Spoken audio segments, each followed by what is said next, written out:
We're here on Tellus at syndicatednews.net, and we're talking to Bill Baumbach, who's been writing for the Collin County Observer. Is that right, Bill?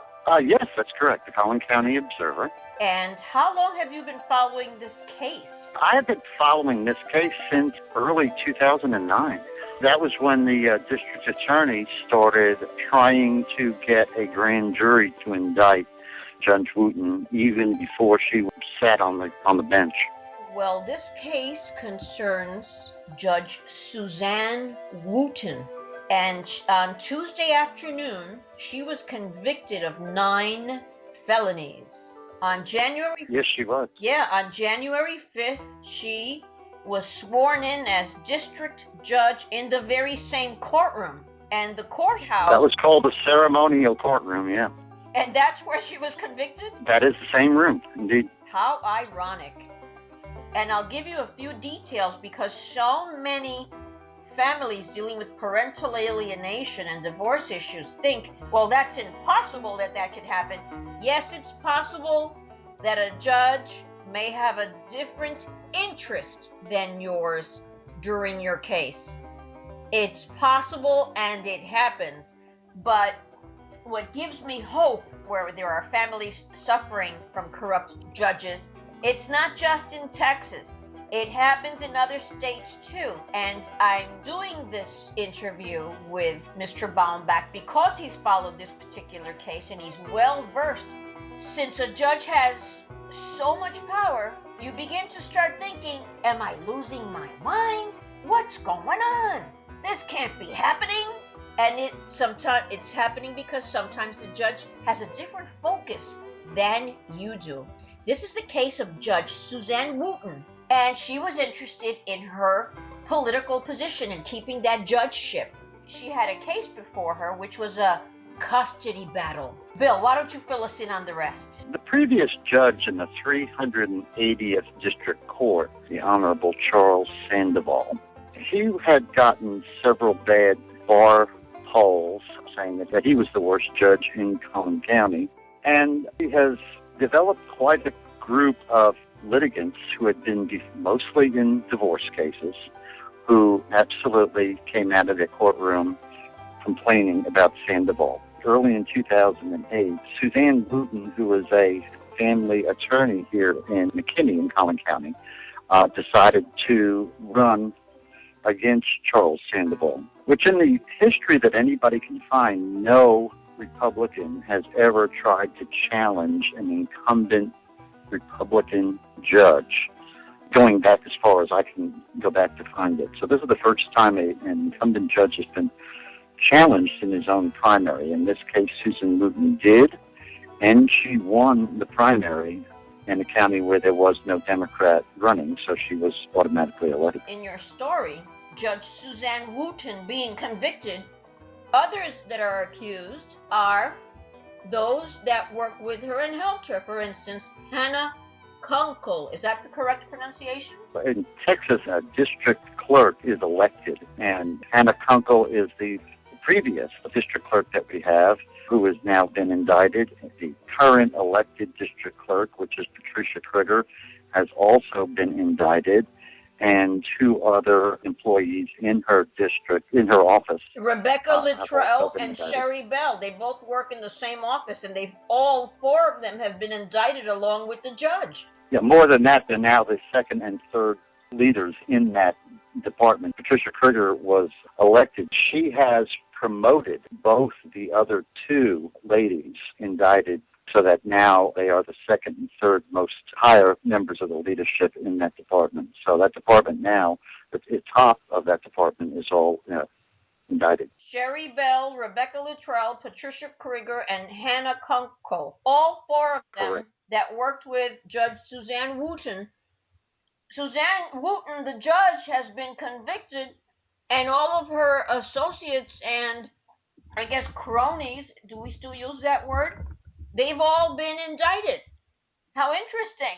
Not exactly. I'm going to have to correct that. Yes, The go district ahead. clerk is a completely different operation. I can find no connection with Wooten other than the fact that they're all Republicans.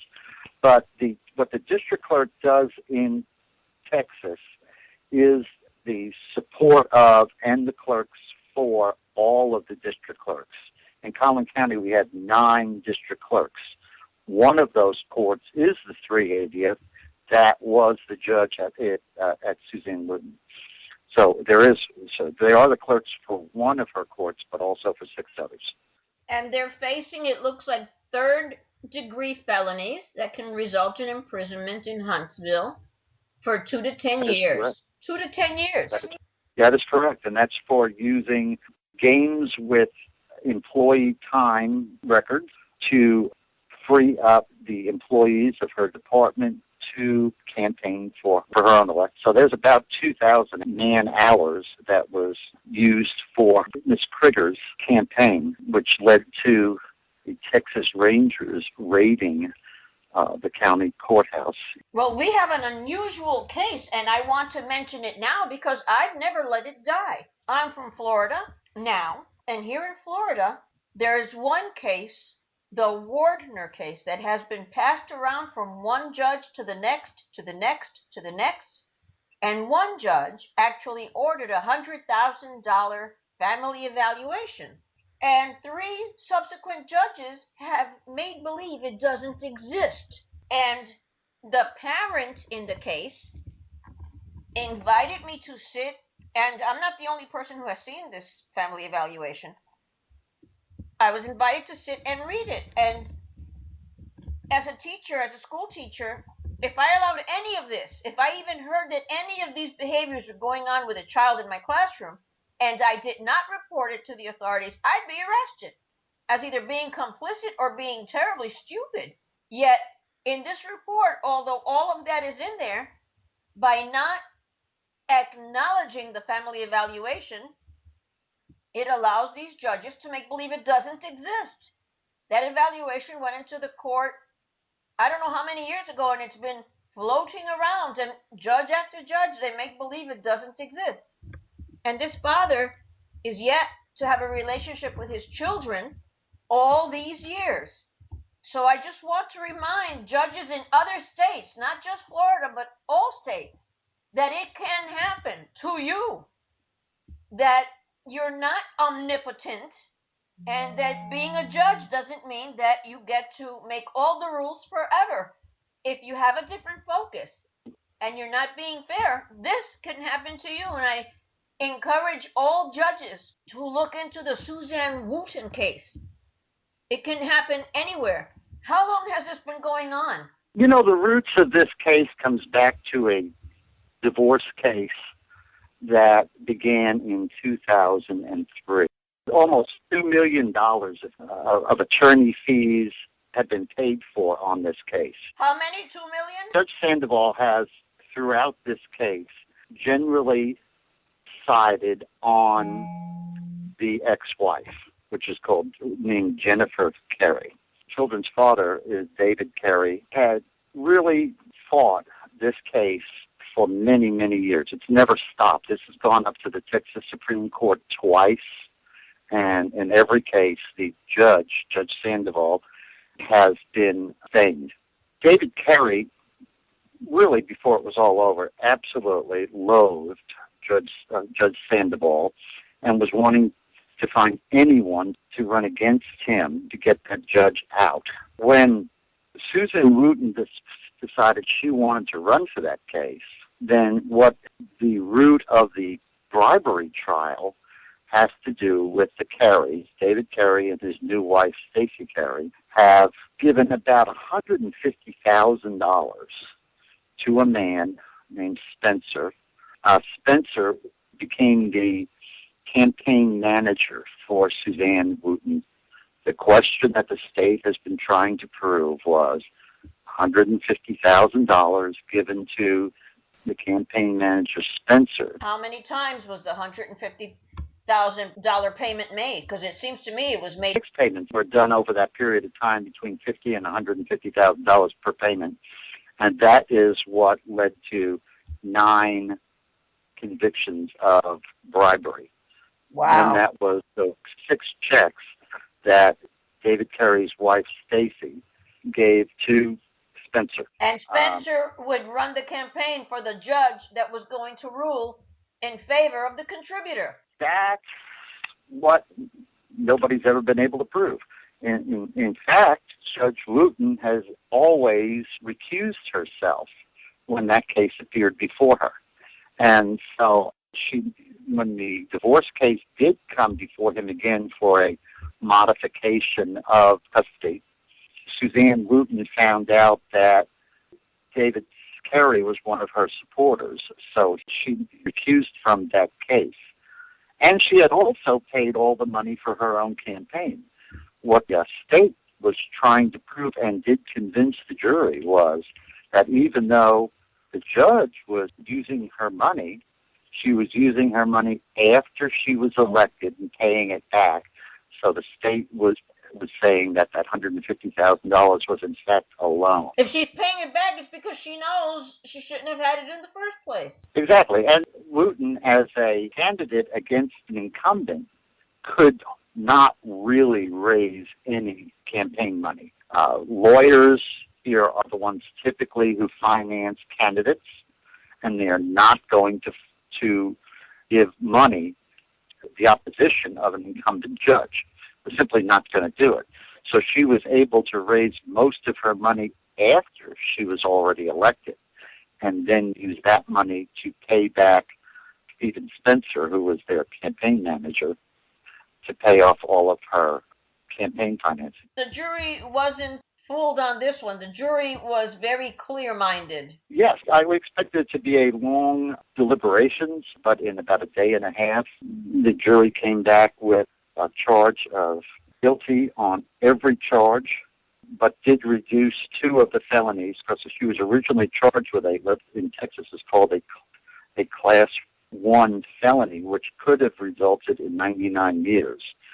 The jury did reduce 1 charge to a Class 2 felony, which is what she was convicted of now, which is 9 counts of that, which have an imprisonment that she faces between 2 and 20 years in the penitentiary, and could also result in fines of up to $10,000. So she is going to trial Monday morning on the punishment phase. That will be the same jury who will decide the punishment, and they can access anywhere from 2 to 20 years. Will you be there at the trial? I will. In fact, it'll be difficult because both of the corruption cases will be happening at the same time in the Collin County Courthouse. So I will go to both, somehow or another. You're going to have to be going back and forth. Precisely. I remember when we were covering the Selena Quintanilla, Yolanda Saldivar trial, they had moved it to Houston, and I remember that on the next floor up, they had a fellow who was bringing drugs into that county, and they were going on at the same time, so we thought, let's just take advantage and cover both trials, and we did, so I understand what you're doing. Are they on the same floor or on different floors? It's all one floor. And right now the question is who gets the big courtroom? The ceremonial courtroom is the big courtroom, and both cases want the courtroom. So it's going to be interesting to see what the administrative judges come out and decide who gets the big room on Monday. Can you and I get together and do another telephone interview so that you could tell us all about it and we'll air it worldwide? I'd be happy to. I can either text message you at the time that I'm breaking free, or I can... No, text message me. I will sit here with bated breath. I will not move until I hear from you, because all the parents who are suffering from custody cases have a tremendous sense of hope. Many of them thought that it was impossible to prove that a judge could be corrupt, or that a court with so many members and so many operatives within the court, its clerks, district clerks, company clerks, that they could possibly be charged with abuse of official capacity. And in this case, 4 people in a row have been charged. Now we're talking about the sentencing phase. Is that going to be Monday? It begins Monday. The state has already said it wanted 2 days to give testimony on the punishment phase, and the defense says it will need 1 day. Now, at any point, this whole thing may stop if there's a deal made. I'm not going to be too shocked if there was a deal. It's a horrible thing to have to see a judge, and she's only in her 40s, it looks like, right? She's got 2 children at home, yes. I know, but so did the young athlete that went to prison for lying to the grand jury about using hormones. Remember? I think a jury is going to hear that this judge, Suzanne Wooten, like any other district judge in the state of Texas, day in and day out, send people to prison for crimes not even worse than the kind of charges she was just convicted of herself. She puts people in prison all the time, and is it fair to give this person a walk? No, it's not fair. To a person whom you've given your respect, your trust, and your authority. So I think this jury is going to be very easily able to prison. The question is whether that will actually happen or whether the defense and state can work a deal out before the jury comes up with a decision. And the reason I mentioned the athlete is because I remember that at the same time, all those big shots in baseball who were also taking those hormones, they remained quiet and they went before some type of congressional committee and swore that they had not taken these drugs, and then all quietly left baseball. And the girl who was foolish enough to lie to the grand jury, she wound up going to prison, and she had kids at home too. Oh, exactly. And I'm sorry, but it's like everything else in the world. I don't care where you are when it comes to judges, courts. But money makes a big difference as to what you're going to get and what you're not going to get. This one case in Florida, one of the attorneys said early on, years ago, and it's part of the court transcript, he said, "Oh, well, we can keep this up for many years until the youngest child reaches majority."